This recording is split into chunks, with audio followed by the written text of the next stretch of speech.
ਮਹਿਲਾਂ ਦੀ ਅੱਖ ਜਿਹਦੇ ਤੇ ਫਿਕਰਾਂ ਉਸ ਬਾਗ ਦੀਆਂ ਨੇ। ਤੁਹਾਡਾ ਕੋਈ ਬਹੁਤ ਸੋਹਣਾ ਜਾਂ ਬਹੁਤ ਪਿਆਰੀ ਤੁਹਾਡੀ ਚੀਜ਼ ਹੋਵੇ ਨਾ, ਤੇ ਤੁਹਾਨੂੰ ਪਤਾ ਲੱਗੇ ਕਿ ਫਲਾਣੇ ਬੰਦੇ ਨੇ ਅੱਖ ਰੱਖੀ ਹੋਈ ਆ, ਉਹ ਚੁੱਕ ਸਕਦਾ ਹੈ ਜਾਂ ਤੋੜ ਸਕਦਾ ਹੈ ਨਾ, ਜਾਂ ਉਹ 'ਤੇ ਝਰੀਟੇ ਮਾਰ ਸਕਦਾ ਹੈ, ਤੁਸੀਂ ਚੈਨ ਨਾਲ ਸੌਂਦੇ ਨਹੀਂ, ਤੁਸੀਂ ਉਹ ਚੀਜ਼ ਨੂੰ ਘੁੱਟ ਕੇ ਬਹਿ ਛੱਡਦੇ ਹੋ। ਤਾਂ ਤੁਸੀਂ ਹਾਲਤ ਸਮਝ ਸਕਦੇ ਹੋ ਕਿ ਜਿਹੜਾ ਬੰਦਾ ਪੰਜਾਬ ਦਾ ਦਰਦ ਰੱਖਦਾ ਹੋਵੇ ਉਹ ਇਸ ਵੇਲੇ ਕੀ ਮਹਿਸੂਸ ਕਰਦਾ ਹੋਊਗਾ। ਤਾਂ ਮੈਂ ਉਹੀ ਬੇਨਤੀ ਕਰੂੰਗਾ ਵੀ ਆਪਣੇ ਅੰਦਰੋਂ ਨਫ਼ਰਤ ਦਾ ਕੀੜਾ ਬਿਲਕੁਲ ਕੱਢ ਕੇ ਜਿੰਨਾ ਪਿਆਰ ਕਰ ਸਕਦੇ ਹੋ, ਜਿੰਨਾ ਪਿਆਰ ਪਾ ਸਕਦੇ ਹੋ, ਆਪਸੀ ਏਕਾ ਵਧਾ ਸਕਦੇ ਹੋ, ਉਨੇ ਇਕੱਠੇ ਹੋਣ ਦੀ ਕੋਸ਼ਿਸ਼ ਕਰੋ। ਇਹਨਾਂ ਵਿਤਕਰਿਆਂ ਨੇ, ਇਹਨਾਂ ਧੜੇਬਾਜ਼ੀਆਂ ਨੇ ਸਿਰਫ ਸਾਨੂੰ ਇੱਕ ਬਰੂਦ ਦੇ ਢੇਰ 'ਤੇ ਲਿਆ ਕੇ ਖੜੇ ਕੀਤਾ, ਇਹਦੇ ਇਲਾਵਾ ਕੁਛ ਵੀ ਨਹੀਂ ਕੀਤਾ ਹੈਗਾ।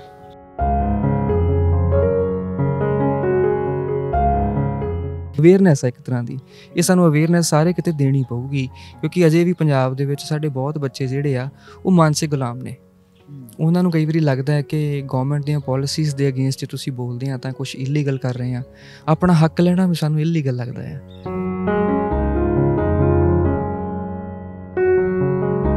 ਜਿਹੜੇ ਹੁਣ ਕਿਸਾਨੀ ਦੇ ਉੱਤੇ ਗੀਤ ਕਰ ਰਹੇ ਆ ਜਾਂ ਧਰਨਿਆਂ ਦੇ ਵਿੱਚ ਜਾ ਕੇ ਪਾਰਟੀਸਪੇਟ ਕਰ ਰਹੇ ਆ, ਇਹਨਾਂ 'ਚੋਂ ਕੁਛ ਵੀਰ ਉਹ ਨੇ ਜਿਹੜੇ ਪਹਿਲਾਂ ਇਹ ਕਹਿੰਦੇ ਰਹੇ ਨੇ ਕਿ ਗੀਤ ਸੰਗੀਤ ਦਾ ਆਮ ਲੋਕਾਂ ਦੀ ਜ਼ਿੰਦਗੀ 'ਤੇ ਕੋਈ ਪ੍ਰਭਾਵ ਨਹੀਂ ਪੈਂਦਾ, ਇਹ ਜਸਟ ਐਂਟਰਟੇਨਮੈਂਟ ਆ। ਪਰ ਹੁਣ ਕਿਉਂ ਉਹਨਾਂ ਨੂੰ ਲੱਗਦਾ ਕਿ ਪ੍ਰਭਾਵ ਪੈਂਦਾ ਤੇ ਉਹ ਕਿਸਾਨੀ ਦੇ ਉੱਤੇ ਗੀਤ ਕਰਨੇ ਸ਼ੁਰੂ ਹੋ ਗਏ? ਹੁਣ ਇੱਕਦਮ ਕਿਉਂ ਇਹ ਲੱਗਿਆ ਕਿ ਨਹੀਂ ਗੀਤਕਾਰੀ ਦਾ ਜਾਂ ਗਾਉਣ ਦਾ ਪ੍ਰਭਾਵ ਪੈਂਦਾ ਹੈ ਤਾਂ ਆਪਾਂ ਇਹਦੇ ਉੱਤੇ ਕੰਮ ਕਰੀਏ ਜਾਂ ਆਪਾਂ ਇੱਥੇ ਜਾ ਕੇ ਬੋਲੀਏ? ਇਹਦਾ ਮਤਲਬ ਉਹਨਾਂ ਨੂੰ ਪਤਾ ਆ ਕਿ ਪ੍ਰਭਾਵ ਪੈਂਦਾ ਹੈ, ਬਈ ਹੁਣ ਸੁਧਰ ਜਾਓ।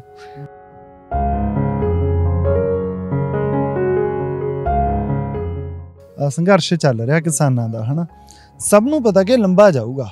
ਪੰਜਾਬ 'ਚ ਭਾਵੇਂ ਸਰਕਾਰ ਨੇ ਕੋਈ ਕਾਨੂੰਨ ਬਣਾ ਵੀ ਦਿੱਤਾ, ਉਹ ਸਭ ਨੂੰ ਪਤਾ ਕਿ ਉਹਨੂੰ ਮਨਜ਼ੂਰੀਆਂ ਮਿਲਣ 'ਚ ਕੀ ਦਿੱਕਤ ਆਉਣੀ ਆ ਜਾਂ ਕੀ ਦਿੱਕਤਾਂ ਆਉਣਗੀਆਂ। ਤੁਹਾਨੂੰ ਲੱਗਦਾ ਵੀ ਜਿਹੜਾ ਸਾਡਾ ਸੁਭਾਅ ਹੈਗਾ ਜਿਹੋ ਜਿਹਾ, ਉਹਦੇ 'ਚ ਅਸੀਂ ਲੰਬਾ ਸੰਘਰਸ਼ ਕਰ ਲਾਂਗੇ? ਆਉਣ ਵਾਲੇ ਕੋਈ 1.5-2 ਸਾਲ ਵੀ ਸਾਨੂੰ ਇਹ ਚੀਜ਼ਾਂ ਕਰਨੀਆਂ ਪਈਆਂ। ਸਾਡੇ 'ਚ ਊਧਮ ਸਿੰਘ ਦਾ ਲਹੂ ਵੀ ਤਾਂ ਹੈਗਾ ਹੀ ਆ, ਜਿਹਨੇ 32 ਸਾਲ ਸੰਘਰਸ਼ ਕੀਤਾ ਸੀ। ਸਾਡੇ 'ਚ ਗਦਰੀ ਬਾਬਿਆਂ ਦਾ ਲਹੂ ਵੀ ਤਾਂ ਹੈਗਾ ਹੀ ਆ, ਕਿੰਨਾ ਲੰਬਾ ਸੰਘਰਸ਼ ਸੀਗਾ। ਕਿੱਦਾਂ ਆਪਾਂ ਸੋਚ ਸਕਦੇ ਹਾਂ ਕਿ ਅਸੀਂ ਲੰਬਾ ਨਹੀਂ ਚੱਲਾਂਗੇ? ਲੰਬਾ ਤਾਂ ਜ਼ਰੂਰ ਚੱਲਾਂਗੇ, ਪਰ ਜੇ ਮੱਤ ਨਾ ਚੱਲੇ ਤਾਂ। ਜੇ ਵਿਤਕਰਿਆਂ ਵਾਲੀ ਪੋਲਿਸੀ 'ਤੇ ਰਹੇ ਜਾਂ ਹਥਿਆਰਾਂ ਵਾਲੀ ਪੋਲਿਸੀ 'ਤੇ ਰਹੇ, ਫਿਰ ਆਪਣਾ ਨੁਕਸਾਨ ਕਰਾ ਕੇ ਬਹਿ ਜਾਵਾਂਗੇ 4 ਦਿਨਾਂ 'ਚ। ਲੰਬਾ ਚੱਲਣਾ ਹੈ ਤਾਂ ਦਿਮਾਗ ਨਾਲ ਚੱਲਣਾ ਪਊਗਾ।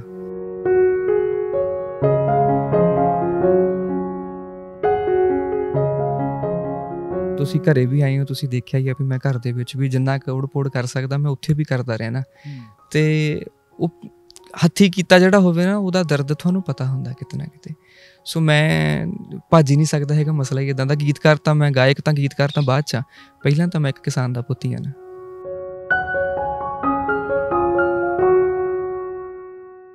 ਪਰ ਇਹ ਹੈ ਕਿ ਇਹਦੇ ਲਈ ਸਭ ਤੋਂ ਪਹਿਲਾਂ ਤਾਂ ਏਕਾ ਜ਼ਰੂਰੀ ਹੈ, ਕਿਉਂਕਿ ਇੱਕ ਬੰਦਾ ਕੰਮ ਕਰਦਾ ਦੂਸਰਾ ਲੱਤ ਖਿੱਚ ਲੈਂਦਾ, ਅਤੇ ਉਹ ਫਿਰ ਤੀਸਰੀ ਵਾਰੀ ਕਹਿੰਦਾ ਛੱਡ ਠਾ, ਮੈਂ ਠੇਕਾ ਲਿਆ, ਮੈਂ ਕੀ ਕਰਨਾ, ਵੀ ਜੇ ਮੇਰੀਆਂ ਲੱਤਾਂ ਹੀ ਖਿੱਚਣੀਆਂ ਅਤੇ ਮੈਂ ਕਿਉਂ ਕਰਨਾ। ਇਹ 'ਚ ਸਭ ਤੋਂ ਪਹਿਲੀ ਗੱਲ ਤਾਂ ਇਹ ਆ ਕਿ ਪੋਲੀਟੀਕਲ ਧੜਿਆਂ ਤੋਂ, ਜ਼ਾਤ ਪਾਤ ਤੋਂ, ਕਿ ਇਹ ਫਲਾਣੀ ਜ਼ਾਤ ਦਾ, ਮੈਂ ਉਹਦਾ ਹਾਂ, ਮੈਂ ਉਸ ਧਰਮ ਦਾ, ਇਹ ਇਸ ਧਰਮ ਦਾ, ਇਹ ਸਾਰੀਆਂ ਚੀਜ਼ਾਂ ਤੋਂ ਉੱਪਰ ਉੱਠ ਕੇ ਜੇ ਕੰਮ ਕਰਨਾ ਤਾਂ ਇਨਸਾਨੀਅਤ ਵਾਸਤੇ ਕੀਤਾ ਜਾਵੇ। ਜਿਹੜੇ ਲੋਕਾਂ ਨੂੰ ਇੱਕ ਕਰਨ ਦੀ ਗੱਲ ਕਰਦੇ ਆਏ ਆ, ਸਭ ਤੋਂ ਵੱਧ ਨੁਕਸਾਨ ਉਹਨਾਂ ਦਾ ਹੀ ਹੋਇਆ। ਚਲੋ ਨੁਕਸਾਨ ਦੀ ਗੱਲ ਅੱਡ ਆ, ਨੁਕਸਾਨ ਹੋਊਗਾ, ਪਰ ਇਹਦਾ ਮਤਲਬ ਇਹ ਤਾਂ ਨਹੀਂ ਵੀ ਹੁਣ ਸੱਚ ਬੋਲਣੋਂ ਹਟ ਜਾਈਏ। ਸੱਚ ਤਾਂ ਇਹੀ ਆ ਕਿ ਜਿੰਨਾ ਚਿਰ ਤੱਕ ਸਾਡੇ ਅੰਦਰ ਆਪਸੀ ਵਿਤਕਰੇ ਰਹਿਣਗੇ, ਆਪਸੀ ਧੜੇਬਾਜ਼ੀਆਂ ਰਹਿਣਗੀਆਂ, ਚਾਹੇ ਪੋਲੀਟੀਕਲ ਗਰੁੱਪਸ ਹੋ ਜਾਣ, ਚਾਹੇ ਰਿਲੀਜੀਅਸ ਗਰੁੱਪਸ ਹੋ ਜਾਣ, ਚਾਹੇ ਆਪਾਂ ਕਹਿ ਲਈਏ ਕਿ ਕਾਮਰੇਡਸ ਆ, ਇਹ ਜਥੇਬੰਦੀਆਂ ਆ, ਜਿੰਨਾ ਚਿਰ ਤੱਕ ਇਹ ਧੜੇਬਾਜ਼ੀਆਂ ਰਹਿਣਗੀਆਂ, ਪੰਜਾਬ ਦਾ ਏਕਾ ਜਿਹੜਾ ਆ ਉਹ ਖਿਲਰਿਆ ਰਹੂਗਾ। ਤਾਂ ਜਦੋਂ ਤੱਕ ਏਕਾ ਖਿਲਰਿਆ ਰਹੇ, ਤਦ ਤੱਕ ਮੰਗਾਂ ਮਨਵਾਈਆਂ ਨਹੀਂ ਜਾ ਸਕਦੀਆਂ। ਹੁਣ ਮੈਂ ਐਵੇਂ ਕਿਰਪਾਨ ਘੁਮਾਈ ਜਾਵਾਂ ਘਰ ਦੇ ਵਿੱਚ ਤਾਂ ਆਪਣਾ ਕੋਈ ਜੀਅ ਵੱਢੂਗਾ, ਨੁਕਸਾਨ ਤਾਂ ਮੈਨੂੰ ਹੀ ਹੋਣਾ ਉਹਦਾ ਇਨਡਾਇਰੈਕਟਲੀ, ਹੈ ਨਾ। ਸੋ ਅਜੇ ਹਥਿਆਰ ਚੁੱਕਣ ਦਾ ਵੇਲਾ ਨਹੀਂ ਆਇਆ। ਜਿੱਦਣ ਆਇਆ ਉਦਣ ਸੱਚੇ ਪਾਤਸ਼ਾਹ ਰਾਹ ਵੀ ਦਿਖਾ ਦੂਗਾ, ਪਰ ਅਜੇ ਉਹ ਵੇਲਾ ਨਹੀਂ ਹੈਗਾ। ਮੈਨੂੰ ਐਂ ਕਿਉਂ ਲੱਗਦਾ ਕਿ ਅਸੀਂ ਇਹ ਸੈਟਅਪ ਦੇ ਵਿੱਚ ਆਪਦੀ ਗੱਲ ਹੀ ਨਹੀਂ ਰੱਖ ਪਾ ਰਹੇ, ਅਸੀਂ ਸਵਾਲ ਨਹੀਂ ਸਹੀ ਢੰਗ ਨਾਲ ਰੱਖ ਪਾ ਰਹੇ? ਕਿਉਂਕਿ ਸਾਡੇ ਵਿੱਚ ਵੀ ਜੀ ਗੱਲ ਕਰੇਗਾ ਕੌਣ? ਇੱਕ ਨੁਮਾਇੰਦਾ ਚਾਹੀਦਾ ਨਾ। ਭੀੜ ਤਾਂ ਕਦੀ ਗੱਲ ਨਹੀਂ ਕਰ ਸਕਦੀ, ਭੀੜ ਨੂੰ ਇੱਕ ਮੂੰਹ ਦੇਣ ਦੀ ਲੋੜ ਆ ਨਾ। ਉਹ ਮੂੰਹ ਹੀ ਨਹੀਂ ਦੇ ਪਾ ਰਹੇ। ਅਸੀਂ ਕਿਉਂ ਨਹੀਂ ਦੇ ਪਾ ਰਹੇ? ਵਿਤਕਰੇ ਨੇ। ਜੇ ਇੱਕ ਜਥੇਬੰਦੀ ਵਾਸਤੇ ਇੱਕ ਪ੍ਰਧਾਨ ਚੁਣਨਾ ਔਖਾ ਆ ਇਸ ਵੇਲੇ, ਪੰਜਾਬ ਦੀ ਸਿਚੁਏਸ਼ਨ ਇਹ ਹੈ ਵੀ ਤੁਸੀਂ 10 ਬੰਦੇ ਜਥੇਬੰਦੀ ਬਣਾ ਲਓਗੇ ਨਾ, 10 ਹੀ ਪ੍ਰਧਾਨ ਨੇ। ਅਸੀਂ ਇੱਕ ਪ੍ਰਧਾਨ ਨਹੀਂ ਸਹੀ ਚੁਣ ਪਾ ਰਹੇ, ਤਾਂ ਪੰਜਾਬ ਦਾ ਰਿਪਰੈਜ਼ੈਂਟੇਟਿਵ ਚੁਣਨ ਵਾਸਤੇ ਅਸੀਂ ਸੋਚ ਸਕਦੇ ਵੀ ਕਿੱਥੇ ਖੜੇ।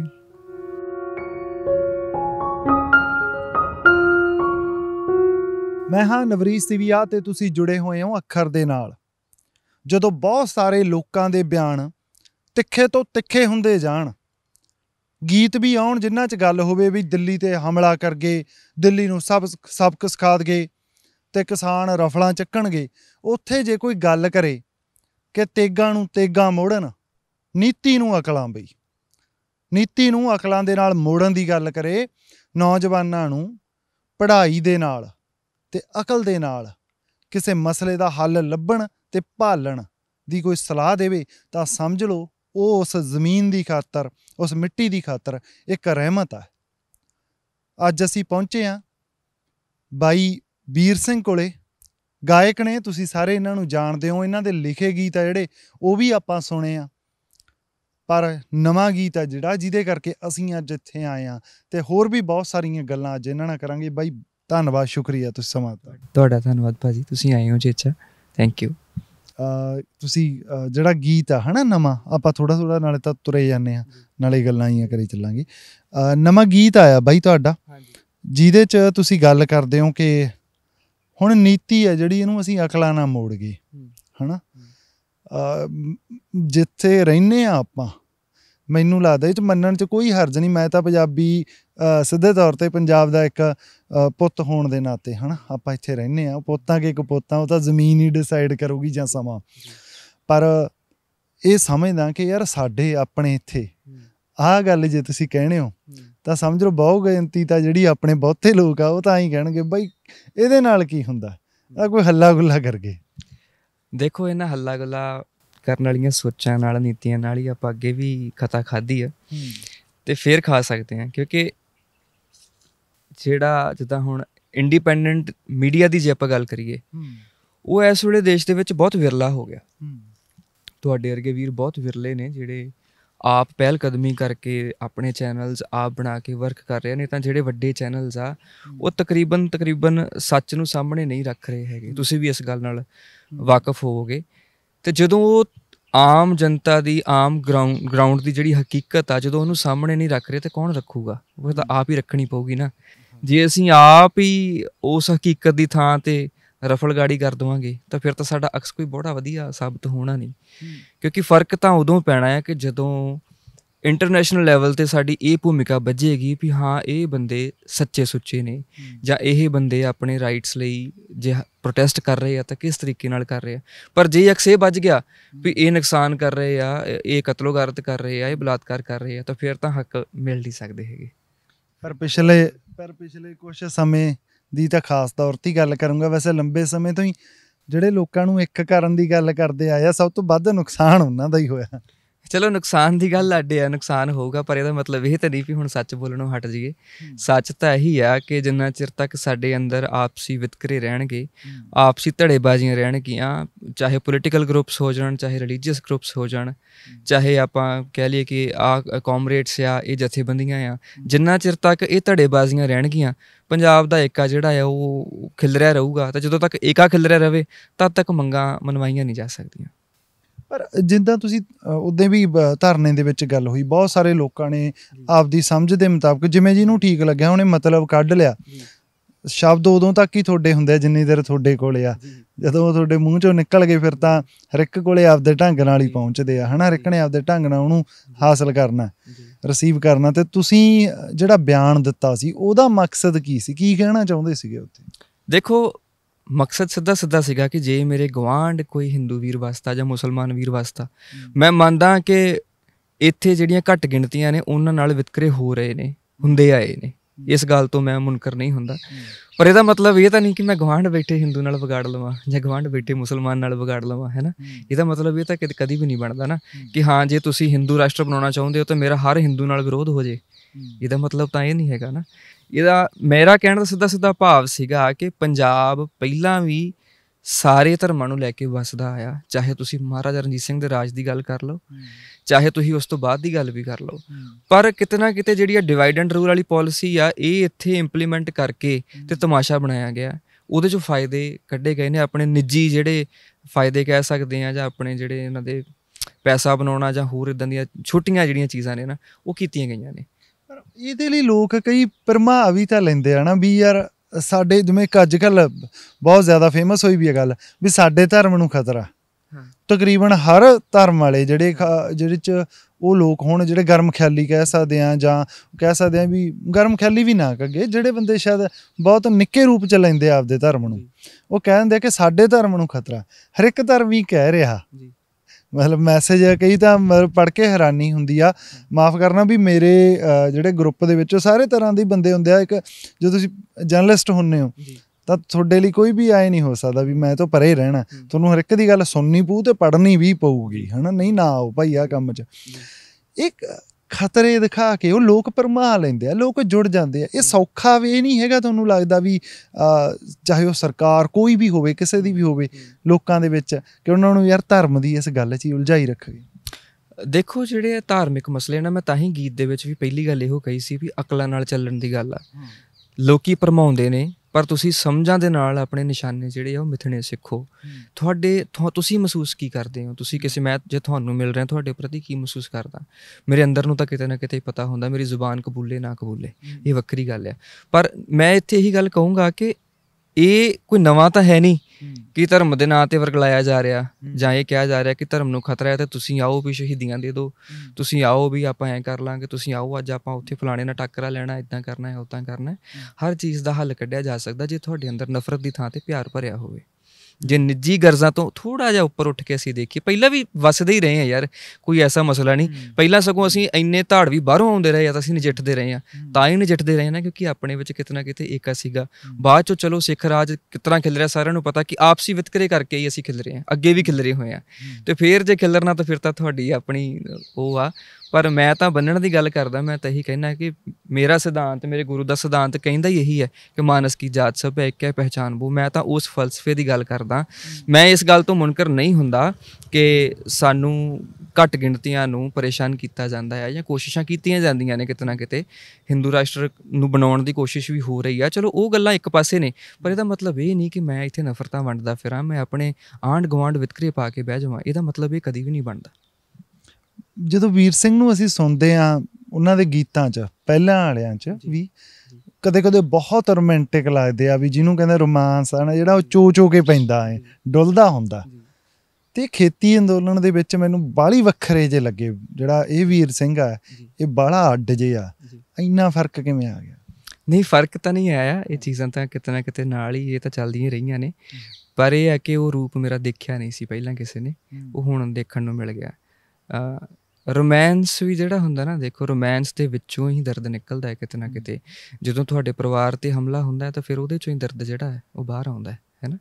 ਅਤੇ ਰੋਮਾਂਸ ਦੀ ਗੱਲ ਨਾ ਕਰਕੇ ਜੇ ਮੈਂ ਅੱਖਰ ਪਿਆਰ ਕਹਿ ਦੇਵਾਂ ਇੱਥੇ, ਕਿ ਪਿਆਰ ਤਾਂ ਹਰੇਕ ਚੀਜ਼ ਨਾਲ ਹੁੰਦਾ। ਹੁਣ ਜੇ ਮੈਂ ਗੀਤ ਰੋਮਾਂਸ 'ਤੇ ਲਿਖਦਾ ਹੋਵਾਂ ਪਰ ਉਹਦੇ ਵਿੱਚ ਵੀ ਮੇਰਾ ਕੁਦਰਤ ਦੇ ਨਾਲ ਪਿਆਰ ਤੁਸੀਂ ਦੇਖਿਆ ਹੋਊਗਾ। ਅਤੇ ਜਦੋਂ ਮੈਨੂੰ ਐਂ ਲੱਗਦਾ ਕਿ ਹਾਂ ਹੁਣ ਮੇਰੀ ਮਿੱਟੀ ਦੇ ਉੱਤੇ ਹਮਲਾ ਹੋ ਰਿਹਾ, ਜਾਂ ਹੁਣ ਯਾਰ ਇਸ ਕੁਦਰਤ ਨੂੰ ਖਤਰਾ ਹੈ, ਹੁਣ ਇਨਵਾਇਰਮੈਂਟ ਨੂੰ ਖਤਰਾ ਹੈ, ਜਾਂ ਹੁਣ ਪਾਣੀਆਂ ਨੂੰ ਖਤਰਾ ਹੈ, ਤਾਂ ਫਿਰ ਉਹ ਦਰਦ ਵੀ ਤਾਂ ਕਿਤੇ ਨਾ ਕਿਤੇ ਜਾਗੂਗਾ ਹੀ ਨਾ।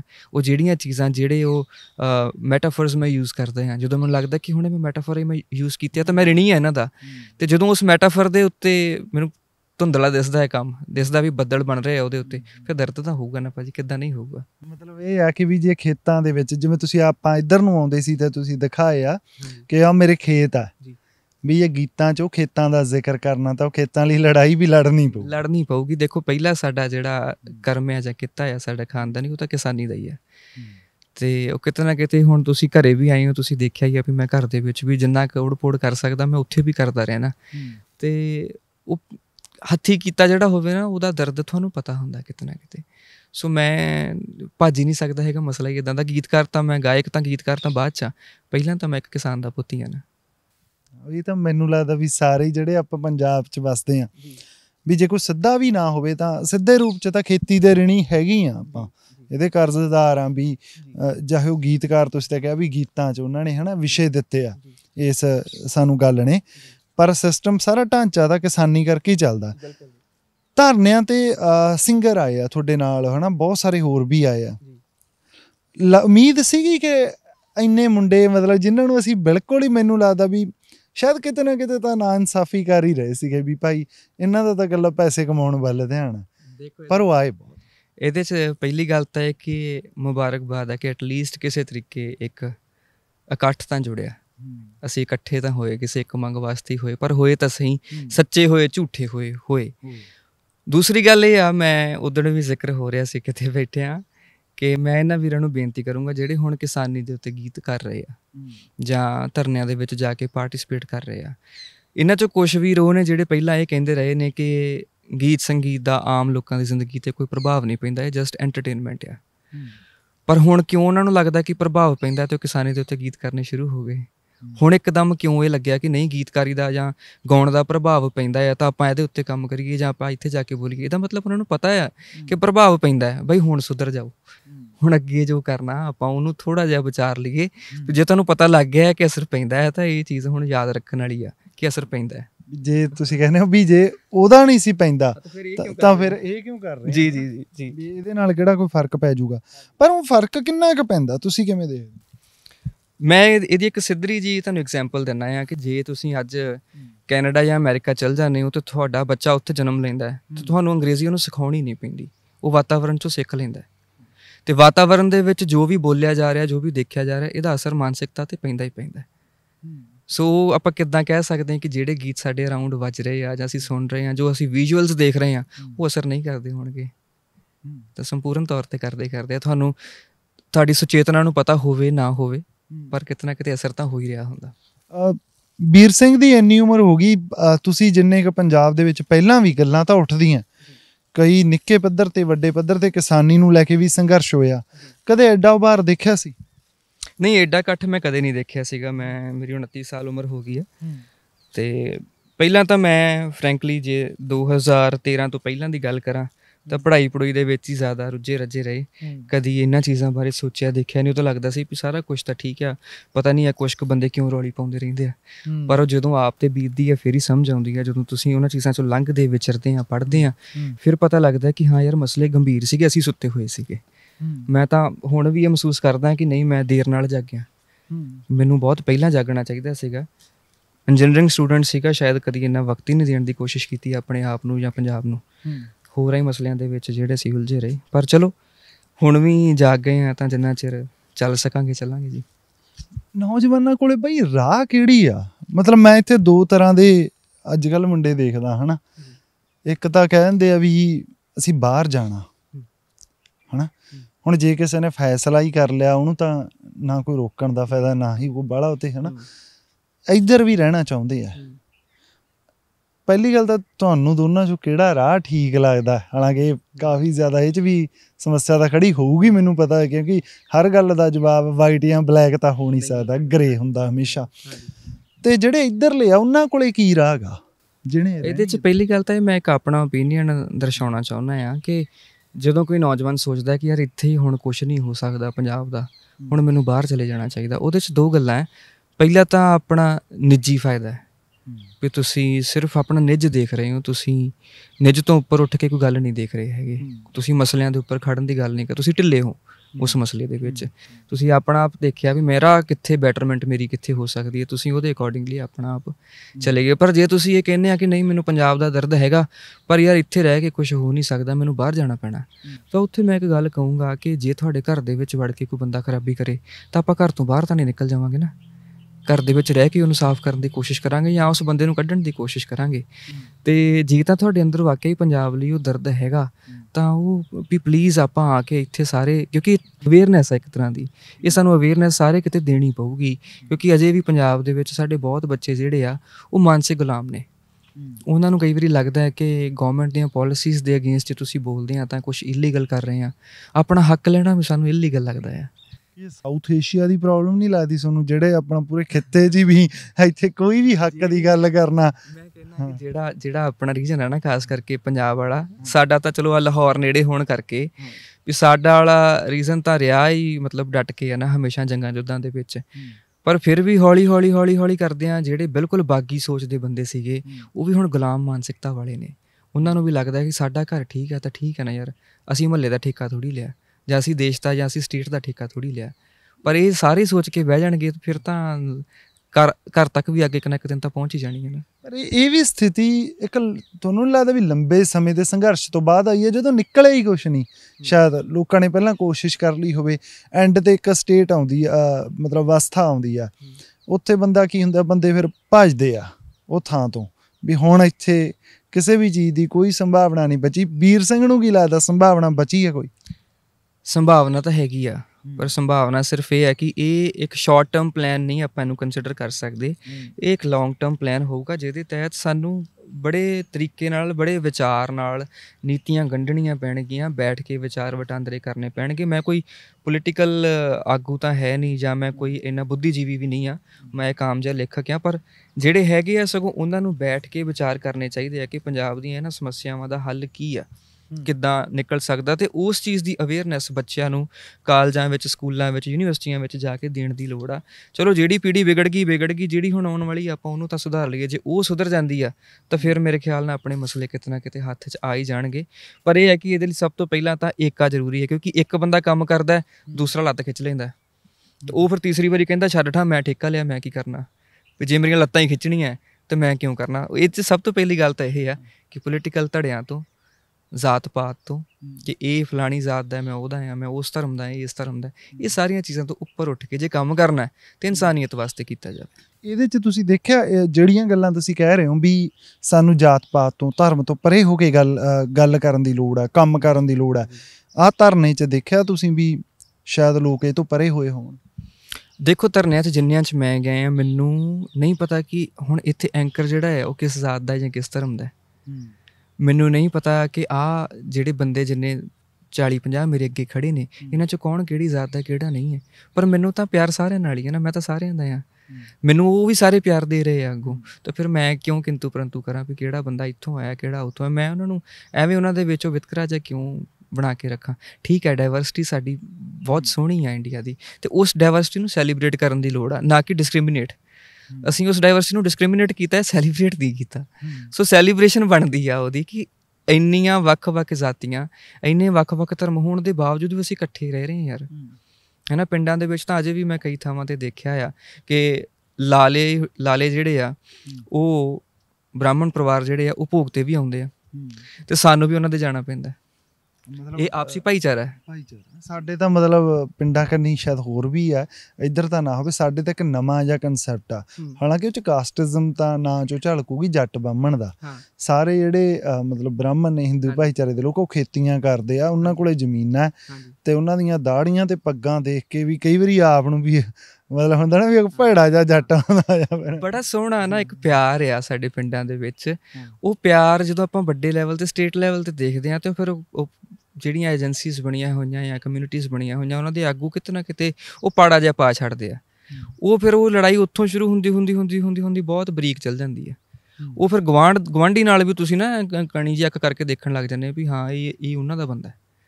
ਪਹਿਲਾਂ ਪਿਆਰ ਹੁੰਦਾ, ਪਰ ਇੱਕ ਬੰਦੇ ਨੇ ਗੱਲ ਛੇੜੀ, ਉਹ ਛਿੜਦੀ ਜਦੋਂ ਗਰਾਊਂਡ 'ਤੇ ਪਹੁੰਚੀ ਤਾਂ ਉਹਦੇ ਨਾਲ ਗਵਾਂਢ ਦੇ ਵਿੱਚ ਵੀ ਥੋੜ੍ਹਾ ਰੌਲਾ ਹੋ ਜਾਂਦਾ।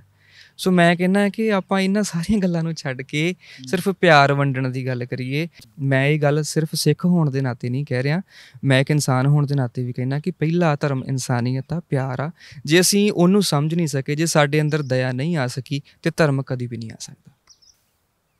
ਬਿਲਕੁਲ। ਮੈਂ ਕਈ ਵਾਰੀ ਹੁੰਦਾ ਨਾ ਵੀ ਤੁਸੀਂ ਸੁਣਦੇ ਤੁਹਾਨੂੰ ਇਹ ਹੁੰਦਾ ਵੀ ਇਹ ਗੱਲ ਚੱਲੀ ਜਾਵੇ, ਉਹ ਗੱਲ ਸੀ, ਤਾਂ ਕਰਕੇ ਮੈਂ ਸੁਣ ਰਿਹਾ ਸੀ। ਪਰ ਹੁਣ ਆਪਾਂ ਪੰਜਾਬ ਦੀ ਜਿਹੜੀ ਜਿੱਥੋਂ ਤੱਕ ਗੱਲ ਹੈ, ਤੁਸੀਂ ਗੱਲ ਕਿਹਾ ਵੀ ਸਾਰਿਆਂ ਨੂੰ ਇੱਕ ਹੋ ਕੇ ਚੱਲਣਾ ਪਊਗਾ, ਸੰਭਵ ਲੱਗਦਾ ਵੀ ਹੋ ਜਾਊਗਾ ਕਦੇ ਕੋਈ ਸਾਡੇ 'ਚ ਇੱਕ? ਕਿਉਂਕਿ ਪਤਾ ਨਹੀਂ ਕਿਉਂ ਮੈਨੂੰ ਜਦੋਂ ਵੀ ਪੰਜਾਬ ਦੀ ਗੱਲ ਆਉਂਦੀ ਹੈ ਨਾ, ਇੱਕ ਚੀਜ਼ ਹੀ ਆਉਂਦੀ ਆ ਵੀ ਇੱਕ ਛੋਟੀ ਜਿਹੀ ਇੱਕ ਕਹਾਣੀ ਸੁਣਾਉਣਾ। ਹਾਲਾਂਕਿ ਮੀਡੀਆ 'ਚ ਸਿਖਾਇਆ ਇਹ ਜਾਂਦਾ ਵੀ ਐਂਕਰ ਨੂੰ ਬਾਹਲੀ ਲੰਬੀ ਗੱਲ ਨਹੀਂ ਕਰਨੀ ਚਾਹੀਦੀ, ਪਰ ਚਲੋ ਅਸੀਂ ਭਾਈ ਉਹੋ ਜਿਹੇ ਨਹੀਂ ਹੈਗੇ ਜਿਹੇ ਤੁਸੀਂ ਸੋਚਦੇ ਹੋ। ਉਹ ਕਹਿੰਦੇ ਸੀ ਵੀ ਪੰਜਾਬ ਦਾ ਸੁਭਾਅ ਇਹਦੇ ਨਾਲ ਡਿਫਾਈਨ ਕੀਤਾ ਵੀ ਸਾਡੇ ਕੀ ਇੱਕ ਪਿੰਡ 'ਚ ਇੱਕ ਵਾਰੀ ਬਾਂਦਰ ਆ ਗਿਆ, ਉਹਨੇ ਜਵਾਕਾਂ ਦੇ ਘਰੂਟ ਵੱਢੇ, ਅਤੇ ਉਹ ਹੁਣ ਘਰੂਟ ਵੱਢੇ ਤਾਂ ਉਹ ਜਵਾਕ ਰੋਂਦੇ ਘਰੇ ਗਏ, ਉਹਦੇ ਮਗਰ ਪੈ ਗਏ ਸਾਰੇ ਲੋਕ ਪਿੰਡ ਦੇ। ਅਤੇ ਇੱਕ ਬੰਦਾ ਪੱਠੇ ਵੱਢੀ ਜਾਂਦਾ ਸੀ ਆਪਦੇ ਖੇਤ 'ਚ, ਉਹਦੇ ਕੋਲ ਦੀ ਲੋਕ ਲੰਘੇ, ਅਤੇ ਉਹ ਪੁੱਛਦਾ, ਕਹਿੰਦਾ ਕੀ ਹੋ ਗਿਆ? ਕਹਿੰਦਾ ਵੀ ਬਾਂਦਰ ਘਰੂਟ ਵੱਢ ਗਿਆ ਜਵਾਕਾਂ ਦੇ, ਅਤੇ ਅਸੀਂ ਤਾਂ ਬਾਂਦਰ ਹੁਣ ਕੁੱਟਣਾ। ਅਤੇ ਉਹ ਖੜਾ ਹੋ ਕੇ ਕਹਿੰਦਾ ਬਾਂਦਰ ਕੰਨੀ ਕੌਣ ਆ? ਉਹ ਕਹਿੰਦਾ ਕੋਈ ਨਹੀਂ। ਉਹਨੇ ਉਸ ਸਮੇਂ ਦਾਤੀ ਐਂ ਵਗਾ ਕੇ ਮਾਰੀ, ਕਹਿੰਦਾ ਫਿਰ ਬਾਂਦਰ ਕੰਨੀ ਮੈਂ ਆ ਯਾਰ, ਜੇ ਕੋਈ ਨਹੀਂ ਤਾਂ। ਮਤਲਬ ਸਾਡੇ ਅੰਦਰ ਧੜੇ ਬਣਾਉਣ ਦੀ, ਵੱਖ ਹੋਣ ਦੀ ਪ੍ਰਵਿਰਤੀ ਆ ਜਿਹੜੀ ਉਹ ਪੰਜਾਬੀਆਂ 'ਚ ਇੰਨੀ ਆ ਵੀ ਇੱਕ ਦੇ ਅਸੀਂ ਨੇੜੇ ਦੀ ਲੰਘਦੇ ਨਹੀਂ। ਇਹਦਾ ਸੋਲੂਸ਼ਨ ਇੱਕ ਹੀ ਆ, ਹੁਣ ਦੀ ਜਿਹੜੀ ਪੀੜ੍ਹੀ ਆ ਪੜ੍ਹੀ ਲਿਖੀ ਆ, ਸਿਆਣੀ ਆ, ਗੱਲ ਨੂੰ ਵਿਚਾਰਦੀ ਆ, ਫਿਰ ਉਸ ਗੱਲ ਦੇ ਉੱਤੇ ਇੰਪਲੀਮੈਂਟ ਕਰਦੀ ਆ। ਮੈਂ ਤਾਂ ਉਸ ਪੀੜ੍ਹੀ ਨੂੰ ਬੇਨਤੀ ਕਰੂੰਗਾ ਕਿ ਆਪਾਂ ਬਹੁਤ ਸੰਤਾਪ ਹੰਢਾਇਆ ਇਹਨਾਂ ਵਿਤਕਰਿਆਂ ਕਰਕੇ ਹੀ, ਅਤੇ ਹੁਣ ਤੁਸੀਂ ਕਿਸੇ ਵੀ ਪੋਲੀਟੀਕਲ ਆਗੂ, ਕਿਸੇ ਕਮਿਊਨਿਟੀ ਦੀ ਸੁਣਨ ਤੋਂ ਪਹਿਲਾਂ ਆਪਣੇ ਜ਼ਮੀਰ ਦੀ ਸੁਣਨੀ ਸਿੱਖੋ, ਆਪਣੇ ਅੰਦਰ ਦੀ ਗੱਲ ਸੁਣਨੀ ਸਿੱਖੋ ਕਿ ਯਾਰ ਪਿਆਰ ਨਾਲ ਕਦੀ ਕਿਸੇ ਦਾ ਨੁਕਸਾਨ ਹੋਇਆ? ਅਡੋਪਟ ਕਰ ਲਾਂਗੇ ਤਾਂ ਕੀ ਹੋ ਜਾਊਗਾ? ਨਫ਼ਰਤਾਂ ਨਾਲ ਤਾਂ ਹੋਇਆ ਹੀ, ਆਪਾਂ ਦੇਖਿਆ ਆ। ਪਿਆਰ ਨਾਲ ਵੀ ਕਦੀ ਕਿਸੇ ਦਾ ਨੁਕਸਾਨ ਹੋਇਆ ਕਿ ਨਹੀਂ ਹੋਇਆ? ਨਹੀਂ ਹੋਇਆ ਨਾ। ਪਿਆਰ ਨਾਲ ਤਾਂ ਤੁਸੀਂ ਰੱਬ ਹੋ ਜਾਂਦੇ ਹੋ ਯਾਰ, ਜੇ ਸਹੀ ਤਰੀਕੇ ਨਾਲ ਕਰਨਾ ਸਿੱਖ ਲਓ ਤਾਂ ਮੈਂ ਉਹੀ ਬੇਨਤੀ ਕਰੂੰਗਾ ਵੀ ਆਪਣੇ ਅੰਦਰੋਂ ਨਫ਼ਰਤ ਦਾ ਕੀੜਾ ਬਿਲਕੁਲ ਕੱਢ ਕੇ ਜਿੰਨਾ ਪਿਆਰ ਕਰ ਸਕਦੇ ਹੋ, ਜਿੰਨਾ ਪਿਆਰ ਪਾ ਸਕਦੇ ਹੋ, ਆਪਸੀ ਏਕਾ ਵਧਾ ਸਕਦੇ ਹੋ, ਉਨੇ ਇਕੱਠੇ ਹੋਣ ਦੀ ਕੋਸ਼ਿਸ਼ ਕਰੋ। ਇਹਨਾਂ ਵਿਤਕਰਿਆਂ ਨੇ, ਇਹਨਾਂ ਧੜੇਬਾਜ਼ੀਆਂ ਨੇ ਸਿਰਫ ਸਾਨੂੰ ਇੱਕ ਬਰੂਦ ਦੇ ਢੇਰ 'ਤੇ ਲਿਆ ਕੇ ਖੜੇ ਕੀਤਾ, ਇਹਦੇ ਇਲਾਵਾ ਕੁਛ ਵੀ ਨਹੀਂ ਕੀਤਾ ਹੈਗਾ। ਸੋ ਬੇਨਤੀ ਆ ਵੀ ਵੱਡੀ ਗੱਲ ਆ, ਬੇਸ਼ੱਕ ਅਸੀਂ ਐਸੇ ਮਤਲਬ ਬਰੂਦ ਦੇ ਢੇਰ 'ਤੇ ਲਿਆ ਕੇ ਸਾਨੂੰ ਖੜਾ ਕਰਿਆ ਸਾਰੀਆਂ ਚੀਜ਼ਾਂ ਨੇ। ਦੇਖੋ ਨਾ, ਸਾਡੀ ਜਿਓਗ੍ਰਾਫੀਕਲ ਕੰਡੀਸ਼ਨ ਵੀ ਕੁਛ ਇੱਦਾਂ ਦੀ ਆ ਕਿ ਅਸੀਂ ਬੜੇ ਮਿਡ ਦੇ ਵਿੱਚ ਫਸੇ ਹੋਏ ਹਾਂ। ਇੱਕ ਪਾਸੇ ਸਾਡੇ ਪਾਕਿਸਤਾਨ ਹੈ, ਇੱਕ ਪਾਸੇ ਸਾਡੇ ਚਾਈਨਾ ਆ, ਠੀਕ ਹੈ। ਅਸੀਂ ਜੇ ਇੱਧਰੋਂ ਕੁਛ ਹੁੰਦਾ ਜਾਂ ਉੱਧਰੋਂ ਕੁਛ ਹੁੰਦਾ ਤਾਂ ਸੰਤਾਪ ਕਿਤੇ ਨਾ ਕਿਤੇ ਝੱਲਣਾ ਤਾਂ ਪੈਂਦਾ ਹੀ ਆ ਸਾਨੂੰ, ਠੀਕ ਹੈ। ਅਸੀਂ ਬਾਰਡਰ ਸਟੇਟ ਆ। ਦੂਸਰਾ, ਨਸ਼ੇ ਨੇ ਇੰਨੀ ਘਟਾ ਲਾ ਛੱਡੀ ਸਾਨੂੰ, ਠੀਕ ਹੈ। ਉਸ ਤੋਂ ਬਾਅਦ ਆਹ ਜਿਹੜੇ ਮਸਲੇ ਆ, ਫਿਰ ਜਿਹੜੀਆਂ ਆਪਸੀ ਧੜੇਬਾਜ਼ੀਆਂ ਆ, ਫਿਰ ਇਹਨਾਂ ਦੇ ਮਸਲੇ ਆ। ਆਏ ਦਿਨ ਤੁਸੀਂ ਰਿਕਾਰਡ ਖੋਲ੍ਹ ਕੇ ਦੇਖੋ ਕਿ ਪੋਲੀਟੀਕਲ ਲੜਾਈਆਂ ਦੇ ਵਿੱਚ ਕਿੰਨੇ ਕੁ ਮੁੰਡੇ ਮਰਦੇ ਆ, ਜਾਂ ਨਸ਼ੇ ਦੇ ਵਿੱਚ ਕਿੰਨੇ ਕੁ ਮੁੰਡੇ ਮਰਦੇ ਆ, ਅਤੇ ਫਿਰ ਦੂਸਰੇ ਪਾਸੇ ਵੇਖੋ ਕਿ ਚੰਗੀ ਕੌਜ਼ ਲਈ ਕਿੰਨੇ ਕੁ ਮਰੇ ਆ, ਹੈ ਨਾ। ਜੇ ਅਸੀਂ ਗੱਲ ਕਰਦੇ ਹਾਂ ਕਿ ਜਵਾਨੀ ਸਾਡੀ ਜਿਹੜੀ ਆ ਉਹ ਬੜੀ ਜੋਸ਼ ਵਾਲੀ ਆ, ਅਤੇ ਜੋਸ਼ ਦੇ ਨਾਲ ਹੋਸ਼ ਤਾਂ ਜ਼ਰੂਰੀ ਆ। ਸਗੋਂ ਇਸੇ ਲਈ ਜਿੰਨਾ ਜ਼ਿਆਦਾ ਜੋਸ਼ ਹੋਵੇ ਉਨਾ ਜ਼ਿਆਦਾ ਹੋਸ਼ ਜ਼ਰੂਰੀ ਹੋ ਜਾਂਦਾ। ਇਸੇ ਲਈ ਵੀਰ ਸਿੰਘ ਨੂੰ ਲੱਗਦਾ ਵੀ ਹੱਕਾਂ ਵਾਲੀ ਮਰਨ ਤੋਂ ਪਹਿਲਾਂ ਹੱਕਾਂ ਵਾਲੀ ਜਿਉਣਾ। ਹਾਂ, ਕਿਉਂਕਿ ਹੱਕ ਜਿਹੜੇ ਆ ਨਾ, ਦੇਖੋ ਜਿਉਂਦੇ ਜੀ ਜੇ ਤੁਸੀਂ, ਕਿਉਂਕਿ ਅੱਜ ਜਵਾਨੀ ਦਾ ਜੀਣਾ ਜ਼ਿਆਦਾ ਜ਼ਰੂਰੀ ਆ, ਜਵਾਨੀ ਦਾ ਸਮਝਣਾ ਜ਼ਿਆਦਾ ਜ਼ਰੂਰੀ ਆ, ਜਵਾਨੀ ਨੂੰ ਆਪਣੀ ਗੱਲ ਰੱਖਣੀ ਆਉਣੀ ਜ਼ਿਆਦਾ ਜ਼ਰੂਰੀ ਹੈ। ਕਿਉਂਕਿ ਹਰ ਵਾਰ ਇੱਦਾਂ ਹੁੰਦਾ ਕਿ ਅਸੀਂ ਆਪਣੇ ਬੰਦੇ ਚੁਣ ਕੇ ਭੇਜਦੇ ਹਾਂ, ਪਰ ਕੀ ਉਹ ਸਾਡੀ ਗੱਲ ਉੱਥੇ ਕਰਦੇ?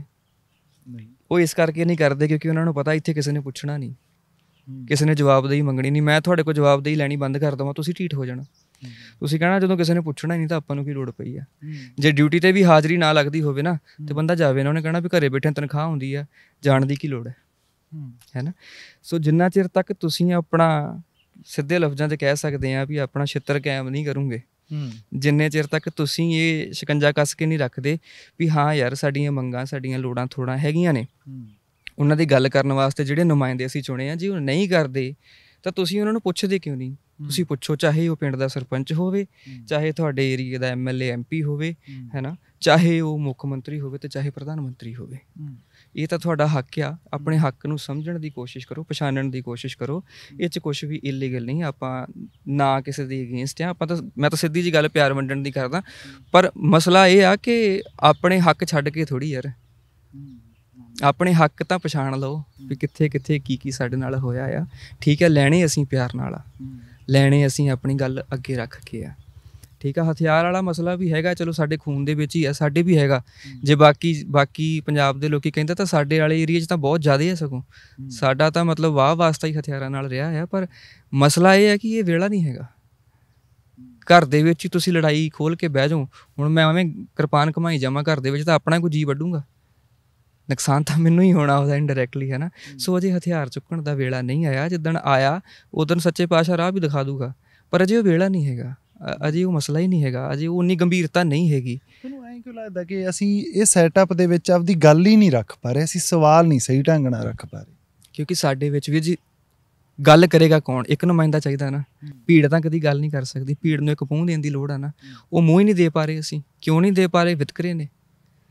ਜੇ ਇੱਕ ਜਥੇਬੰਦੀ ਵਾਸਤੇ ਇੱਕ ਪ੍ਰਧਾਨ ਚੁਣਨਾ ਔਖਾ ਆ ਇਸ ਵੇਲੇ, ਪੰਜਾਬ ਦੀ ਸਿਚੁਏਸ਼ਨ ਇਹ ਹੈ ਵੀ ਤੁਸੀਂ 10 ਬੰਦੇ ਜਥੇਬੰਦੀ ਬਣਾ ਲਓਗੇ ਨਾ, 10 ਹੀ ਪ੍ਰਧਾਨ ਨੇ। ਅਸੀਂ ਇੱਕ ਪ੍ਰਧਾਨ ਨਹੀਂ ਸਹੀ ਚੁਣ ਪਾ ਰਹੇ, ਤਾਂ ਪੰਜਾਬ ਦਾ ਰਿਪਰੈਜ਼ੈਂਟੇਟਿਵ ਚੁਣਨ ਵਾਸਤੇ ਅਸੀਂ ਸੋਚ ਸਕਦੇ ਵੀ ਕਿੱਥੇ ਖੜੇ। ਪੰਜਾਬੀ ਲੰਬੀ ਲੜਾਈ ਦੇ ਲਈ ਤਿਆਰ ਹੋ ਸਕਦੇ ਆ? ਮਤਲਬ ਸੰਘਰਸ਼ ਦੀ ਗੱਲ ਹੀ ਕਰਦਾ ਮੈਂ, ਲੜਾਈ ਤੋਂ ਮੇਰਾ ਮਤਲਬ ਆ ਵੀ ਜਿਸ ਤਰ੍ਹਾਂ ਹੁਣ ਸੰਘਰਸ਼ ਚੱਲ ਰਿਹਾ ਕਿਸਾਨਾਂ ਦਾ, ਹੈ ਨਾ, ਸਭ ਨੂੰ ਪਤਾ ਕਿ ਲੰਬਾ ਜਾਊਗਾ। ਪੰਜਾਬ 'ਚ ਭਾਵੇਂ ਸਰਕਾਰ ਨੇ ਕੋਈ ਕਾਨੂੰਨ ਬਣਾ ਵੀ ਦਿੱਤਾ, ਉਹ ਸਭ ਨੂੰ ਪਤਾ ਕਿ ਉਹਨੂੰ ਮਨਜ਼ੂਰੀਆਂ ਮਿਲਣ 'ਚ ਕੀ ਦਿੱਕਤ ਆਉਣੀ ਆ ਜਾਂ ਕੀ ਦਿੱਕਤਾਂ ਆਉਣਗੀਆਂ। ਤੁਹਾਨੂੰ ਲੱਗਦਾ ਵੀ ਜਿਹੜਾ ਸਾਡਾ ਸੁਭਾਅ ਹੈਗਾ ਜਿਹੋ ਜਿਹਾ, ਉਹਦੇ 'ਚ ਅਸੀਂ ਲੰਬਾ ਸੰਘਰਸ਼ ਕਰ ਲਾਂਗੇ। ਆਉਣ ਵਾਲੇ ਕੋਈ 1.5-2 ਸਾਲ ਵੀ ਸਾਨੂੰ ਇਹ ਚੀਜ਼ਾਂ ਕਰਨੀਆਂ ਪਈਆਂ। ਸਾਡੇ 'ਚ ਊਧਮ ਸਿੰਘ ਦਾ ਲਹੂ ਵੀ ਤਾਂ ਹੈਗਾ ਹੀ ਆ, ਜਿਹਨੇ 32 ਸਾਲ ਸੰਘਰਸ਼ ਕੀਤਾ ਸੀ। ਸਾਡੇ 'ਚ ਗਦਰੀ ਬਾਬਿਆਂ ਦਾ ਲਹੂ ਵੀ ਤਾਂ ਹੈਗਾ ਹੀ ਆ, ਕਿੰਨਾ ਲੰਬਾ ਸੰਘਰਸ਼ ਸੀਗਾ। ਕਿੱਦਾਂ ਆਪਾਂ ਸੋਚ ਸਕਦੇ ਹਾਂ ਕਿ ਅਸੀਂ ਲੰਬਾ ਨਹੀਂ ਚੱਲਾਂਗੇ? ਲੰਬਾ ਤਾਂ ਜ਼ਰੂਰ ਚੱਲਾਂਗੇ, ਪਰ ਜੇ ਮੱਤ ਨਾ ਚੱਲੇ ਤਾਂ। ਜੇ ਵਿਤਕਰਿਆਂ ਵਾਲੀ ਪੋਲਿਸੀ 'ਤੇ ਰਹੇ ਜਾਂ ਹਥਿਆਰਾਂ ਵਾਲੀ ਪੋਲਿਸੀ 'ਤੇ ਰਹੇ, ਫਿਰ ਆਪਣਾ ਨੁਕਸਾਨ ਕਰਾ ਕੇ ਬਹਿ ਜਾਵਾਂਗੇ 4 ਦਿਨਾਂ 'ਚ। ਲੰਬਾ ਚੱਲਣਾ ਹੈ ਤਾਂ ਉਹ ਦਿਮਾਗ ਨਾਲ ਚੱਲਣਾ ਪਊਗਾ, ਉਹ ਨੀਤੀ ਨਾਲ ਚੱਲਣਾ ਪਊਗਾ। ਸੋ ਬਿਲਕੁਲ ਸਹੀ ਗੱਲ ਆ ਬਈ, ਲੰਬਾ ਚੱਲਣਾ ਤਾਂ ਨੀਤੀ ਦੇ ਨਾਲ ਚੱਲਣਾ ਪਊਗਾ। ਮੈਂ ਬਿਲਕੁਲ ਆਖਿਰ ਦੇ ਵਿੱਚ ਹੀ ਇੱਕ ਸਵਾਲ ਹੀ ਤੁਹਾਨੂੰ ਹੋਰ ਕਰਨਾ ਕਿ ਕੀ ਲੱਗਦਾ ਇਸ ਸਮੇਂ, ਦਿਲ ਕੀ ਕਹਿੰਦਾ? ਆਹ ਜਿਹੜੀ ਨਵੀਂ ਗੱਲ ਆਈ ਆ, ਨਵੀਂ ਮੁਸੀਬਤ ਹੈ ਨਾ, ਪੰਜਾਬ ਦੇ ਗਲ ਪਈ ਆ, ਇਹਦੇ 'ਚ ਪੰਜਾਬ ਦੀ ਕੀ ਸੰਭਾਵਨਾ ਬਣਦੀ ਆ? ਚੰਗਾ ਪੱਖ ਕੀ ਦੇਖਦੇ ਹੋ, ਅਤੇ ਉਹ ਪੱਖ ਕਿਹੜਾ ਜਿਹੜਾ ਤੁਹਾਨੂੰ ਦਿਸਦਾ ਅਤੇ ਨਿਰਾਸ਼ ਕਰਦਾ ਹੋਵੇ? ਨਿਰਾਸ਼ਾ ਦੇਖੋ, ਮੈਂ ਗਾਣੇ ਦੇ ਅਖੀਰਲੇ ਬੋਲ ਸੀਗੇ ਕਿ ਮਹਿਲਾਂ ਦੀ ਅੱਖ ਜਿਹਦੇ 'ਤੇ ਫਿਕਰਾਂ ਉਸ ਬਾਗ ਦੀਆਂ ਨੇ। ਤੁਹਾਡਾ ਕੋਈ ਬਹੁਤ ਸੋਹਣਾ ਜਾਂ ਬਹੁਤ ਪਿਆਰੀ ਤੁਹਾਡੀ ਚੀਜ਼ ਹੋਵੇ ਨਾ, ਅਤੇ ਤੁਹਾਨੂੰ ਪਤਾ ਲੱਗੇ ਕਿ ਫਲਾਣੇ ਬੰਦੇ ਨੇ ਅੱਖ ਰੱਖੀ ਹੋਈ ਆ, ਉਹ ਚੁੱਕ ਸਕਦਾ ਜਾਂ ਤੋੜ ਸਕਦਾ ਹੈ ਨਾ, ਜਾਂ ਉਹ 'ਤੇ ਝਰੀਟੇ ਮਾਰ ਸਕਦਾ, ਤੁਸੀਂ ਚੈਨ ਨਾਲ ਸੌਂਦੇ ਨਹੀਂ, ਤੁਸੀਂ ਉਹ ਚੀਜ਼ ਨੂੰ ਘੁੱਟ ਕੇ ਬਹਿ ਛੱਡਦੇ ਹੋ, ਤਾਂ ਤੁਸੀਂ ਹਾਲਤ ਸਮਝ ਸਕਦੇ ਹੋ ਕਿ ਜਿਹੜਾ ਬੰਦਾ ਪੰਜਾਬ ਦਾ ਦਰਦ ਰੱਖਦਾ ਹੋਵੇ ਉਹ ਇਸ ਵੇਲੇ ਕੀ ਮਹਿਸੂਸ ਕਰਦਾ ਹੋਊਗਾ। ਦੂਜੀ ਗੱਲ, ਸੈਲੀਬ੍ਰੇਸ਼ਨ ਵਾਲੀ ਗੱਲ ਇਹ ਆ ਕਿ ਐਟਲੀਸਟ ਹੁਣ ਜਵਾਨੀ ਅੱਗੇ ਨਾਲੋਂ ਥੋੜ੍ਹੀ ਜਿਹੀ ਸੁਚੇਤ ਹੋਈ ਆ। ਤੁਹਾਡੇ ਵਰਗੇ ਵੀਰਾਂ ਸਦਕਾ, ਚੰਗੇ ਆਗੂਆਂ ਸਦਕਾ ਕੁਛ ਬੰਦੇ ਹੈਗੇ ਨੇ ਜਿਹੜੇ ਸਹੀ ਕੰਮ ਕਰ ਰਹੇ ਨੇ, ਅਤੇ ਇਹ ਪ੍ਰੋਟੈਸਟ ਜਿਹੜਾ ਹੁਣ, ਕਿਉਂਕਿ ਮੈਨੂੰ ਦਿਸਦਾ ਆ ਕਿ ਇਹ ਲੰਬਾ ਜਾਊਗਾ, ਪਤਾ ਨਹੀਂ ਕਿਉਂ ਦਿਸਦਾ ਆ, ਚਾਹੇ ਉਹਨੇ ਵੱਡੇ ਪੱਧਰ 'ਤੇ ਨਾ ਜਾਵੇ ਪਰ ਜਾਏਗਾ ਜ਼ਰੂਰ। ਇੱਕ ਕਹਿ ਸਕਦੇ ਕਿ ਇੱਕ ਚੰਗਾਰੀ ਜਿਹੜੀ ਆ ਉਹ ਬਲ ਪਈ ਆ। ਇਹ ਲਾਟ ਕਿੱਦਣ ਬਣ ਜਾਏ ਉਹ ਨਹੀਂ ਮੈਂ ਦੱਸ ਨਹੀਂ ਸਕਦਾ, ਪਰ ਬਣੇਗੀ ਜ਼ਰੂਰ। ਜਦੋਂ ਬਣੇਗੀ ਤਾਂ ਉਦੋਂ ਸਾਰਾ ਕੁਛ ਉਹਨੇ ਸੈਟਲ ਕਰ ਲੈਣਾ ਆਪਣੇ ਆਪ, ਸਾਰਾ ਕੁਛ ਠੀਕ ਹੋ ਜਾਣਾ। ਇਹੀ ਉਮੀਦਾਂ ਲੈ ਕੇ, ਕਿਉਂਕਿ ਅਸੀਂ ਤਾਂ ਵੈਸੇ ਅੱਧੇ ਕੁ ਖਿਆਲਾਂ 'ਚ ਜੀਂਦੇ ਹਾਂ, ਅਤੇ ਜਿਹੜੀ ਹਕੀਕਤ ਆ ਉਹ ਤੋਂ ਕਿੰਨੀ ਵੀ ਉਹਦੇ ਫੈਕਟਸ ਡਰਾਉਂਦੇ ਹੋਣ ਜਾਂ ਤੁਹਾਨੂੰ ਡਿਪਰੈਸ ਕਰਦੇ ਹੋਣ, ਪਰ ਸਾਡੀ ਗੀਤਕਾਰਾਂ ਦੀ ਮਾਨਸਿਕਤਾ ਇੱਦਾਂ ਦੀ ਹੁੰਦੀ ਹੈ ਕਿ ਅਸੀਂ ਬੜੀਆਂ ਉੱਚੀਆਂ ਆਸਾਂ ਉਮੀਦਾਂ ਲਾ ਕੇ ਬੈਠੇ ਰਹਿੰਦੇ ਹਾਂ ਰੱਬ ਤੋਂ। ਬਿਲਕੁਲ, ਅਤੇ ਲਾਉਣੀਆਂ ਵੀ ਚਾਹੀਦੀਆਂ ਇਹ ਆਸਾਂ ਉਮੀਦਾਂ ਜਿਹੜੀਆਂ, ਇਹਨਾਂ ਦੇ ਕਰਕੇ ਬੰਦੇ 'ਚ ਗਾਂਹ ਵਧਣ ਦਾ ਜੋਸ਼ ਹੈ ਜਿਹੜਾ ਉਹ ਐਂ ਬਣਿਆ ਰਹਿੰਦਾ ਗਾ। ਬਾਈ ਬਹੁਤ ਬਹੁਤ ਸ਼ੁਕਰੀਆ, ਧੰਨਵਾਦ ਤੁਹਾਡਾ। ਧੰਨਵਾਦ ਜੀ, ਧੰਨਵਾਦ। ਗੱਲਬਾਤ ਲਈ ਸਮਾਂ ਕੱਢਿਆ ਬਾਈ ਨੇ, ਬਾਈ ਦਾ ਇੱਕ ਵਾਰ ਫੇਰ ਆਪਾਂ ਸ਼ੁਕਰੀਆ ਵੀ ਕਰਦੇ ਹਾਂ। ਅਤੇ ਜਿਹੜੀ ਗੱਲ ਆ ਇਸ ਮਤਲਬ ਗੱਲਬਾਤ 'ਚੋਂ ਆਪਾਂ ਕੱਢੀ ਆ, ਜਾਂ ਪੰਜਾਬ ਦੇ ਜੋ ਹਾਲਾਤ ਆ ਉਹ ਇਹੀ ਇਸ਼ਾਰਾ ਕਰ ਰਹੇ ਆ ਵੀ ਇੱਕ ਲੰਬਾ ਸੰਘਰਸ਼ ਆ, ਟਿਕ ਕੇ ਰਹਿਣਾ, ਸ਼ਾਂਤ ਰਹਿਣਾ, ਅਤੇ ਸਮਝ ਤੋਂ, ਅਕਲ ਤੋਂ ਕੰਮ ਲੈਣਾ ਜੇ ਇਸ ਲੜਾਈ ਦੇ ਅਸੀਂ ਕੋਈ ਚੰਗੇ ਨਤੀਜੇ ਚਾਹੁੰਦੇ ਹਾਂ। ਨਹੀਂ ਤਾਂ ਬਹੁਤ ਹੀ ਨਿੱਕੀਆਂ ਜਿਹੀਆਂ ਗਲਤੀਆਂ ਜਿਹੜੀਆਂ ਕੁਛ ਪਲਾਂ ਦੀਆਂ ਗਲਤੀਆਂ ਫਿਰ ਸਦੀਆਂ ਉਹਨਾਂ ਦੀ ਸਜ਼ਾ ਭੁਗਤਦੀਆਂ। ਤੁਸੀਂ ਜੁੜੇ ਹੋਏ ਸੀ ਅੱਖਰ ਦੇ ਨਾਲ, ਤੁਹਾਡਾ ਸਾਰਿਆਂ ਦਾ ਧੰਨਵਾਦ। ਉਮੀਦ ਇਹੀ ਹੈ ਕਿ ਇਸ ਇੰਟਰਵਿਊ ਦੇ ਵਿੱਚੋਂ ਤੁਸੀਂ ਕੁਛ ਗੱਲਾਂ ਸਮਝੋਗੇ ਅਤੇ ਲਾਗੂ ਵੀ ਕਰੋਗੇ। ਧੰਨਵਾਦ ਜੀ।